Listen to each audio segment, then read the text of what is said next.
নমস্কার বন্ধুরা, সকালে টিফিনে হাজির আমি ইন্দ্রাণী। আজ বানিয়ে ফেলেছিলাম দেখো চিকেন দিয়ে সর্ষে শাক। তার জন্য কিছু পেঁয়াজ কুচি, রসুন কুচি নিয়ে কড়ার মধ্যে ঘি দিয়ে তার মধ্যে দিয়ে নাড়াচাড়া করে নিলাম। নেওয়ার পর এদিকে প্রেশার কুকারে চিকেনটা বয়েল করে রেখেছিলাম। তোমরা এটাকে ম্যারিনেট করে রাখতে পারো পেঁয়াজ, রসুন, আদা বাটা, কাঁচা লঙ্কা দিয়ে। সেটাও একরকম, যেহেতু আমার বাড়িতে খুব তেল মশলা কম খায়, তাই জন্য আমি বয়েল করে নিয়েই করেছিলাম। তোমরা কিন্তু এভাবে করলে স্বাদ আরও কিন্তু ভালো হবে।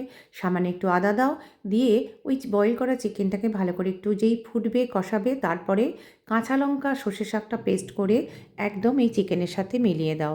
পরিমাণ মতো দাও নুন। একদম রেডি হয়ে যাবে তোমার এই সর্ষে শাক দিয়ে চিকেন। খেতে ভীষণ ভালো হয়, কিন্তু নামাবার আগে দিতে হবে ঘি, তবে হবে স্বাদটা আরও বেশি আর ভীষণ ভালো হয় খেতে। তো সর্ষে শাকটা এনজয় করো এইভাবে চিকেন দিয়ে, আর খেতেও খুব ভালো লাগবে। তো আজ বানিয়ে ফেলেছিলাম আটার রুটি না, চালের রুটি। জানো চালের রুটি দিয়ে যে এত ভালো রুটি হয় জানতাম না, খুব ভালো হয়েছিল, তাই দিয়ে দিয়েছিলাম। আর ছিল বাসি পায়েস। বাসি পায়েস যত বাসি হয় ততই কিন্তু স্বাদটা বেড়ে যায়। আর ডিম সেদ্ধ আর এই চিকেন।